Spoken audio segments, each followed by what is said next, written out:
Okay, Sistas fans, we're going to talk about last night's episode, Season 9, Episode 8, Truth Is. And the truth is, Fatima dropped the coldest line in the series last night. I know that's what everybody wants me to talk about.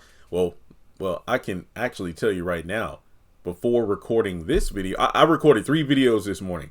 The trailer breakdown for next week, a video solely dedicated to Fatima and what she told Danny over the phone, and this episode review. I'm not going to overdo it. I'm just going to do these 3 videos and eat me some breakfast. So I'm going to record this video, edit all 3, and post them all this morning.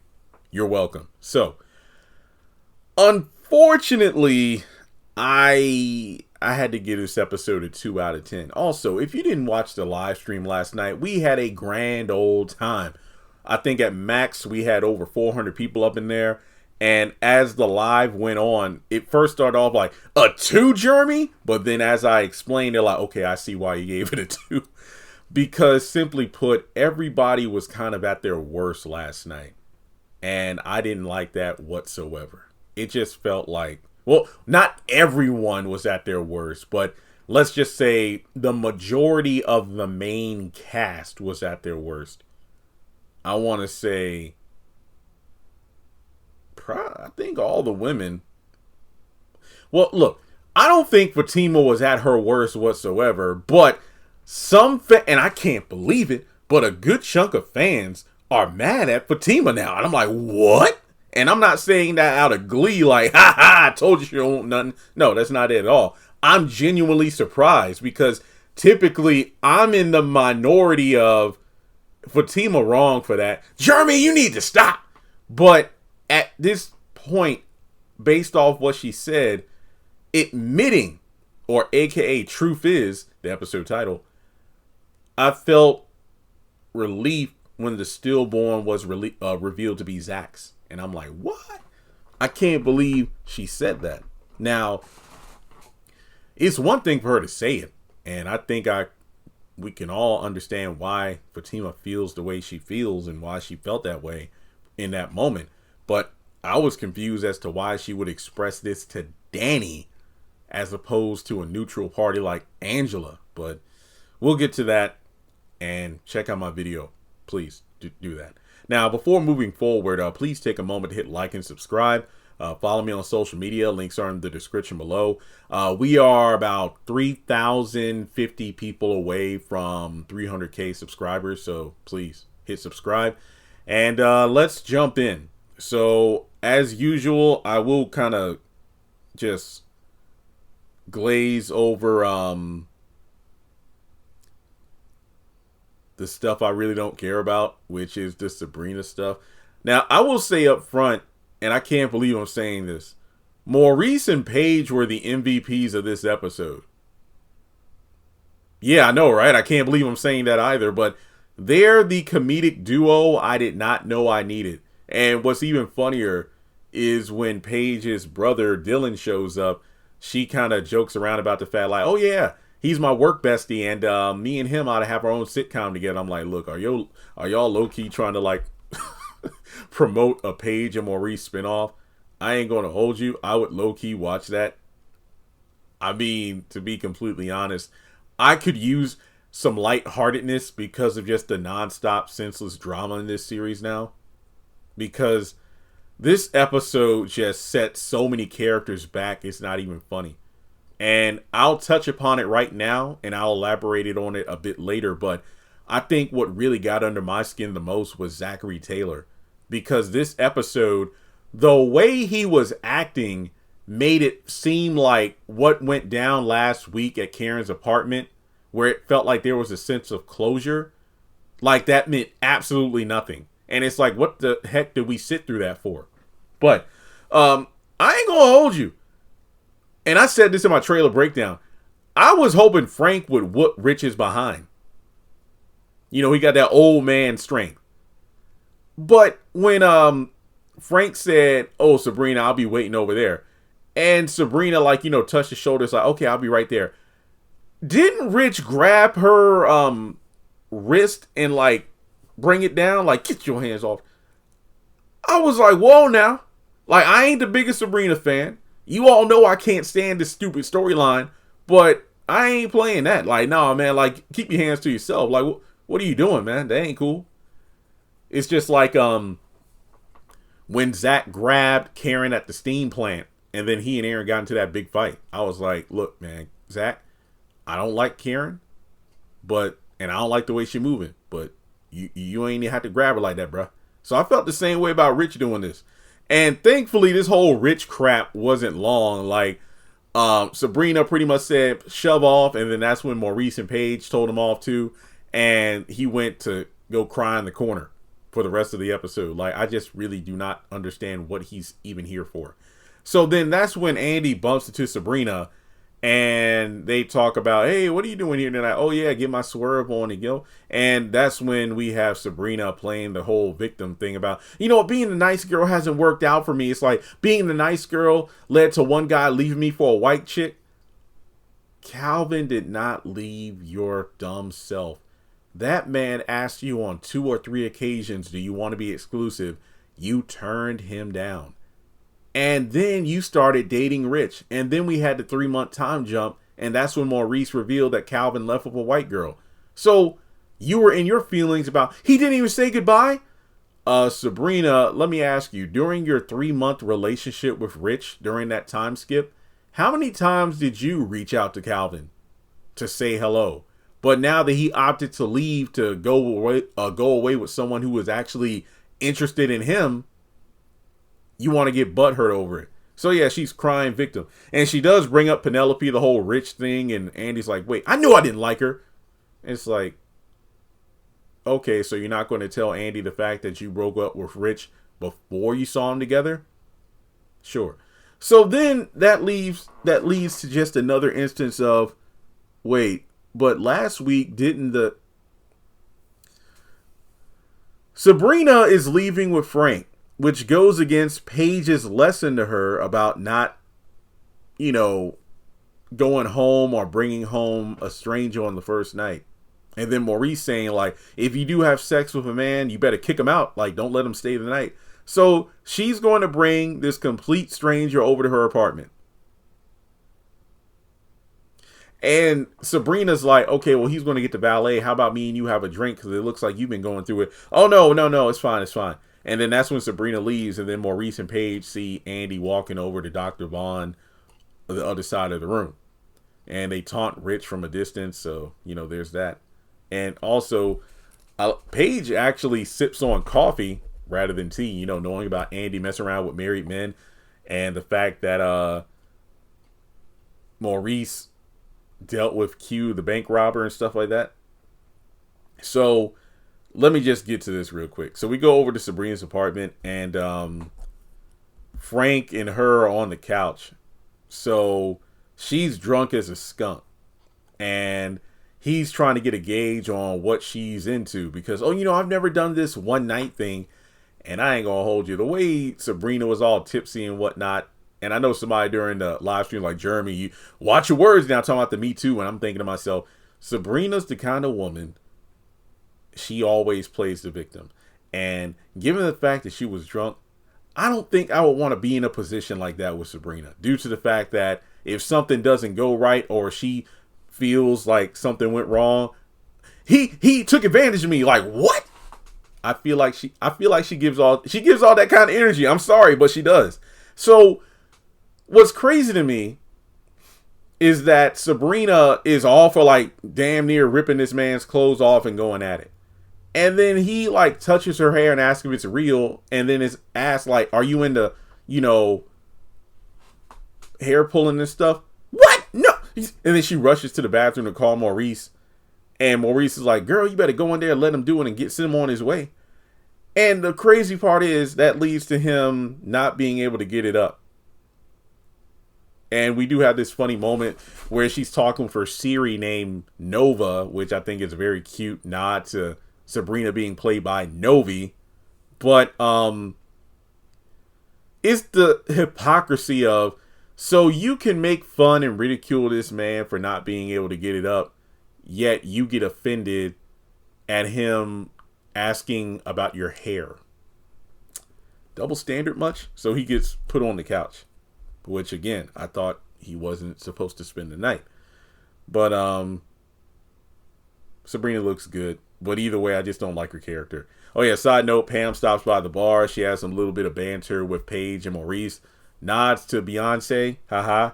And then that's when Paige's brother shows up, and simply put, he and Maurice hit it off, and Paige gets some action from a black dude. So there you go. And oh yeah, side note, I'm actually glad they addressed this. So Grayson, who was Maurice's new love interest introduced in season 7, I believe, he broke up with Maurice over text saying that he was too much. So dude appeared for like 5 episodes and he's gone. Okay, whatever. Moving on. Now, Andy is talking with Dr. Vaughn. And things actually went the way I thought they would. Or I hope they would. Because in my trailer breakdown, and even in the video where I'm like, am I the only one who feels that the Andy and Dr. Vaughn romance is a bit forced? I said, I wonder if two truths and a lie will turn into Andy revealing that she's there for business rather than pleasure. And that's kind of what happened here. So he's asking like, so what are your non-negotiables? Oh, I don't compromise my independence. And I'm like, Andy, you say that, but you literally admitted to Jordan last season about liking toxic and controlling men who challenge your independence, but whatever. And Dr. Cruz likes consistency and the fact that I'm not one to fully comprehend if I want to get, well, I'm not saying I never want to get married or have kids, but my schedule will conflict with me being a husband and father. And I don't like mixed signals. So then that turns into Andy revealing the lawsuit. And Vaughn is caught completely off guard. Now some are saying, well, Jeremy, he's the one who invited her out to drinks. But the thing was, over the phone, he was 100% flirtatious. And when he asked her out for drinks, it was clearly to get to know her on a personal level. But the thing is, Andy was the one who speed ran the date from later in the week to tonight. So Dr. Vaughn went to this place for drinks with Andy under the assumption of, oh, I must be in her mind. She must be unable to get me off her mind the same way I'm unable to stop thinking about her because she wanted to have the drinks tonight. So I can understand him being caught completely off guard. And I had to rewatch the scene because at first I'm like, yo, Vaughn, what are you doing? Like, you were the one helping her out to begin with, so why are you surprised with this case? But now looking back, I'm like, oh, yeah, I would be caught off guard too.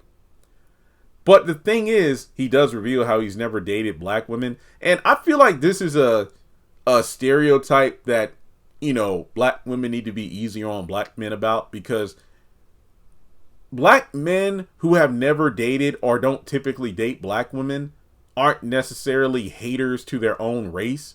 It's the fact that it's about your environment. And I can completely understand that.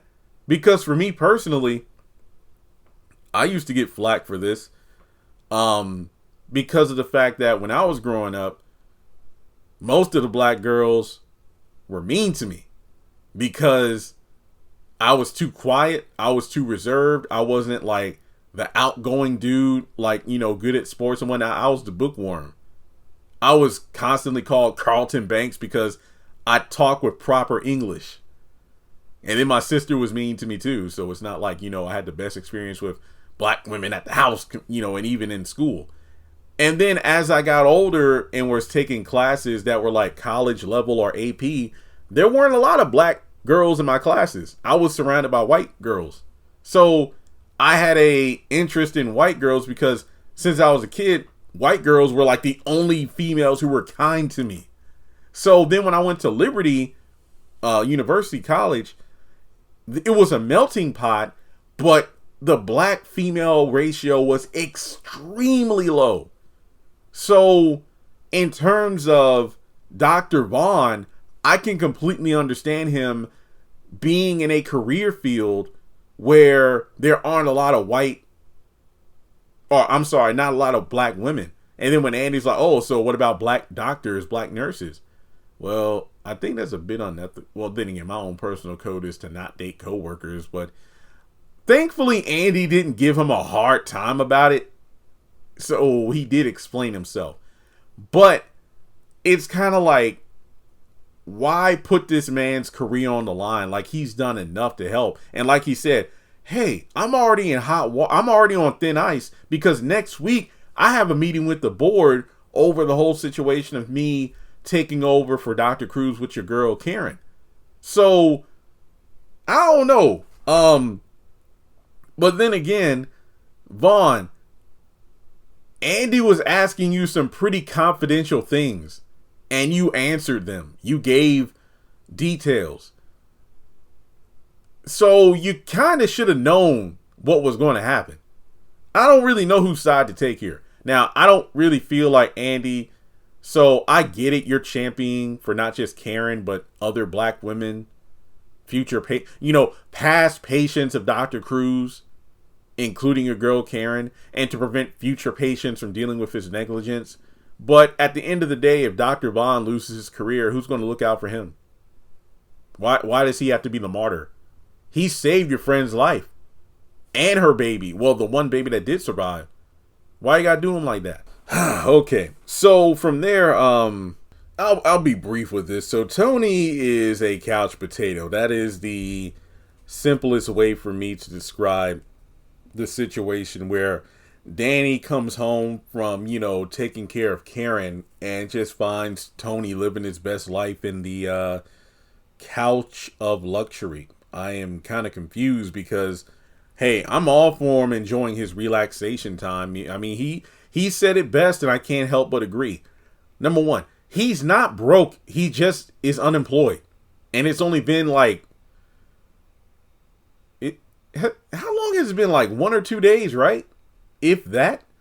And yet Danny is acting like he's been couch surfing or living off her couch for the past 3 months. Now, I do feel some kind of way like, why are you doing this over at Danny's house? Like, don't you got a home you can chill at? That, a place where you pay the bills? Because, yeah, I'd feel some kind of way like, if I had a significant other who quit her job and was staying in my house. Okay, I ain't gonna lie. I do feel conflicted on if no, she would have to be my wife first, because my thing is, would I be against a stay-at-home wife? I handle the bills and everything. I do work from home too, so no, that's a whole nother conversation.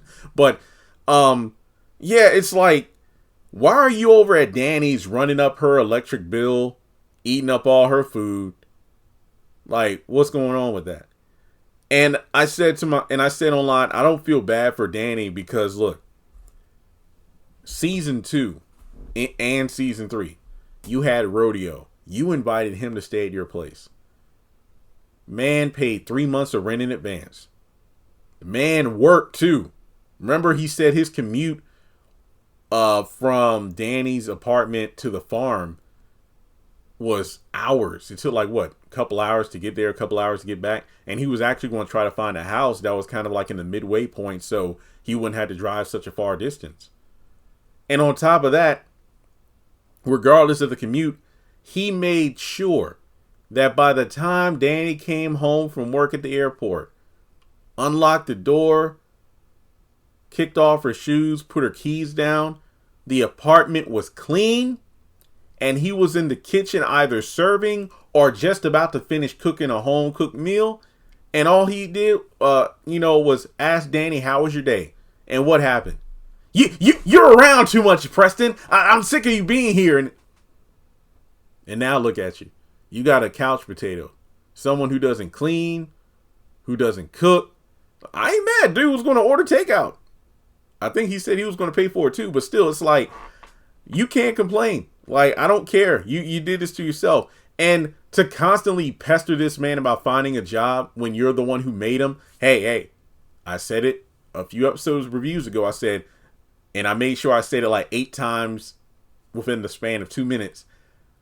Tony is a grown man who made his own choices. All right? But don't sit up here and act like Danny wasn't the one that was shoving him in that direction. Because when he laid down what the job gave him as an ultimatum, either you go to Alaska for about a year or you're fired. She made it clear, under no circumstances, Tony, I'm not moving to Alaska with you. Tony, I don't know if I can do a long distance relationship. I'm not built for that. Tony, I'm not even going to come to Alaska to visit you. And this is after Tony said, well, the best I can do is come visit you like once a month. She said, heck to the no. Well, I mean, you do have that settlement, so maybe we can kind of use that until I get back on my feet. No, that's my rainy day fund, Tony. No. And then she had sex with him on the couch, and by the time they were finished, she was like, yeah, that's a taste of what you'd be missing. Matter of fact, you have until tomorrow to decide if you're going to leave or stay. So Tony quit his job because she inspired him, and now all of a sudden she's like, wait, what? Like, he's a bum. And I'm thinking to myself, of all people, Danielle is calling someone a bum. Whatever. So, moving on, there's only 2 other scenes to talk about. I'm saving the Zach and Fatima stuff for last. But yeah, so let's talk about Karen. So it's the middle of the night. The baby's crying. And Faith, the crib, is finally in Karen's bedroom. Karen doesn't want to get up. She's just ignoring Aaron. Aaron's like, Karen, could you please go check on Faith? No, you do it. And then Aaron finally begrudgingly gets up. Hey, can you take the baby out in the kitchen somewhere? And then Aaron does. And if I remember correctly, this woman reaches over and turns off the baby walkie-talkie and goes back to sleep like she don't want to be bothered with at all. And I'm just like, wow. So, I mean, if Aaron wasn't there, I feel like Karen would have dragged that baby and the crib and left it out in the hallway. This is insane. And this is just a testament to, I thought things were getting better. Because last week, Zach gave Karen the vote of confidence to, hey, you know what? I get it. And I'm there too, like, feel your depression and whatnot. But you got to get better because you got a beautiful baby in there that needs her mom. So you got to, get it together. And yet Karen just acts like none of that happened. And I'm not saying that I expected Karen and Zach's talk to be an instant fix, but it just felt like last week was a step in the right direction for both of them, because the way Karen looked lively by the time that Andy and Danny came over last week was a sharp contrast to how she had been up to that point. But now it's like she just doesn't want to be bothered with whatsoever. Or even worse, she doesn't even want to tend to the baby. And then Aaron calls her out saying, like, I'm going to be honest, Karen. I don't like the fact that you address our daughter, Faith, as the baby. She's not just my child, she's our child. And you need to help take care of her. Well, it's hard for me, Aaron, because I just don't want to make another mistake and whatnot. And look, it's not your fault. We've been over this. And on the one hand, I can understand Karen, like, not wanting to mess up, but you can't lie. It does come across like she just doesn't want to be bothered with. It's like, I don't want to deal with that baby because it's with the man you didn't want to have a child with. But this is a situation where you can't return this baby to the store like a jacket or a video game or, I don't know, something that you thought you had your heart set on. But then when you get it, it's not what you wanted. This baby, it's for life. And I feel like Karen just doesn't want to step up. I feel like she's going to melt this grief for as long as she can in order to avoid responsibility. But Aaron, your best bet is to take the baby and get up out of there, because Karen don't care. She don't want to deal with that baby. It's a shame. Well, folks, this is what we build up towards, and I know this is the part people want me to talk about. Fatima and Zach. Now, the first scene was actually pretty good. It actually was pretty good, especially the way it ended with the Bible and everything. But then later on, when the midwife comes over, that's when everything kind of went down to crapper. But let me just say this real quick. So, Fatima comes downstairs and she's curious about Zach. Like, hey, what's going on? Are you okay? No, I'm fine. Okay, well, in that case, let me tell you about the situation at work with these clients, basketball players. Zach, you're not even listening. I went to see Karen today. And then Fatima was like, oh, what happened? And Zach is like in this huge, look, I get it. It was heavy seeing Karen the way she was in an unresponsive zombie-like state. But I just hate the fact that he didn't even mention that, we had some laughs and, I gave her some encouragement and, hey, that's our girl, Danny. It's like the same stuff she told me that helped me feel better in the moment. I told that to Karen and I hope that helped her, like the fact that we both agreed how life and circumstances are not what we thought they'd be. The fact that she needs to, get better for her child and I got to get better for you and our child. And she has Aaron and I have you. And the fact that she said, I'm going to start, trying to really make it work with Aaron to, start a family and whatnot. It just feels like all that was thrown out of the window. And I'm like, what? Because Zach had that conversation at the gym with Mr. Keys. And then he goes over to the apartment to talk to Karen. And that's just what's killing me. The fact that he's all non-responsive. And look, I am not trying to micromanage this man's grief. He respectfully doesn't want to talk to Fatima. But I wish he could have been a bit more forthcoming with how the conversation with Karen went. Because you can understand maybe Fatima feels like, uh-oh, he went over there to see Karen, but like, did something happen? And what kills me is that last week, this man was grinning and laughing with the woman who chewed him up and spit him out at the very idea, like, what are you doing here? And when Zach couldn't even get the words out, she started yelling at him. And I'm thinking to myself, well, first of all, Karen, how many times did you pop up at his place unannounced? But you ended up reminiscing and having a good conversation with Karen. But you come home to a woman who's loving, warm, and wants to check in with you, and you're completely shut off. And to his credit, he did say, I just don't want to talk about it right now. And poor Fatima, she pulls out the Zaccos. That doesn't work. She tries to get intimate. And I'm thinking, Zach not wanting Roxy? Oh, something's really wrong. But then that's when she grabbed the Bible and was like, this is where we should have started. And Zach started crying. I'm like, okay, that was beautiful. But then when heaven comes over, that's when this episode pertaining to Zach and Fatima went right down the crapper. Oh yeah, side note. Zach pretty much said, listen, I don't want to sound cold or anything. Look, I'm not trying to take out my anger on you, but the whole Karen thing, that's Aaron's problem now. The fact the baby was crying and she didn't respond, that's Aaron's problem. That's a fact. It is. That's a fact. I mean, that's not his problem.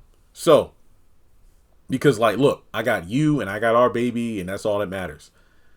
But then here we go with asshole Zach. Heaven is a midwife who comes over for a consultation. And the fact that Zach makes it clear that there will be no hospitals involved because he doesn't want to have what happened to Karen happen to their child. On the one hand, that's understandable. But on the other, it's completely insensitive that A, you would make that decision for yourself, for both you and Fatima. And B, you didn't even consult Fatima before having this midwife come over. Also, didn't Kadeen and DeVal, their fourth son, wasn't he born in a pool, right, at the house? If so, nice nod to real life continuity. Oh, also, didn't they erase continuity? Because when the midwife asked about any prior pregnancy complications or miscarriages, Zach shook his head no and Fatima said no. But in season 6 of Sistas, I'm not counting Zatima where she had that abortion by Ian, but in Sistas season 6, Fatima told Zach about her miscarriage when she was in high school. So that just never happened? Huh? Whatever. So yeah, Zach, complete a-hole. That was stupid. And then when Fatima rightfully went upstairs and he was like, we're going to talk about this later. And she's like, no, we're not. And I'm thinking, yeah, that's right, Zach. Like, You have your ability to talk about the grief later, but for you to just go full on, oh, I'm making this decision for us. This was as out of pocket as when he told Karen not to breastfeed their baby so he can bring her home quicker. And I was like, what? So, bro, this was just like, again, Zach Taylor at his worst. So then that leads to the final scene where Fatima comes downstairs and calls Danny because she's concerned about Zach and she needs to talk with somebody. And that's when Danny's like, look, I know Zach's been putting you through a lot because we've been so focused on the Zach and Karen stuff, but how are you doing? And then that's when she's like, I'm holding up. Girl, what's really going on? I'm just suppressing the negativity. And Danny's like, why do black women always got to suppress our negativity? And that's when it's like, look, there's something I got to tell you, but you can't tell anybody. Girl, don't worry, I'm solid. Damn.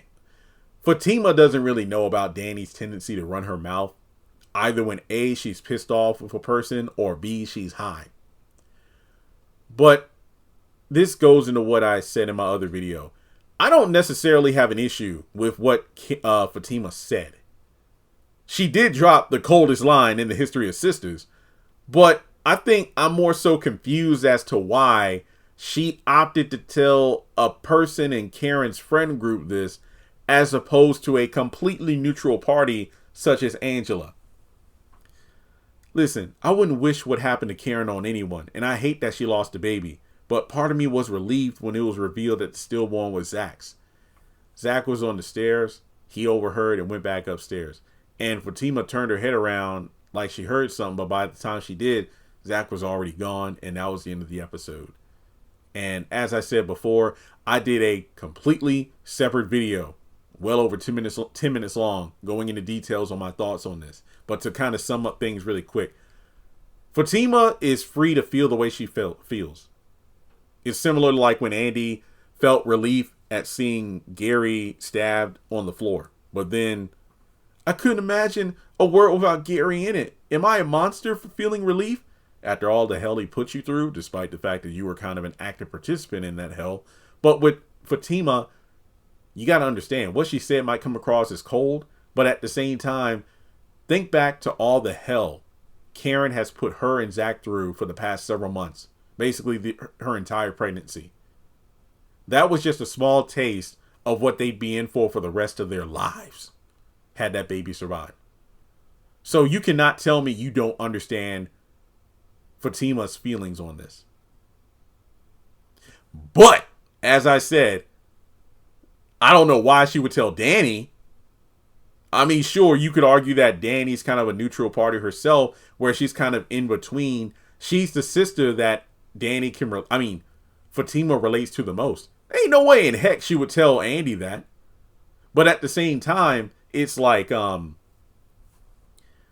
she was probably better off taking that to the grave. Because, remember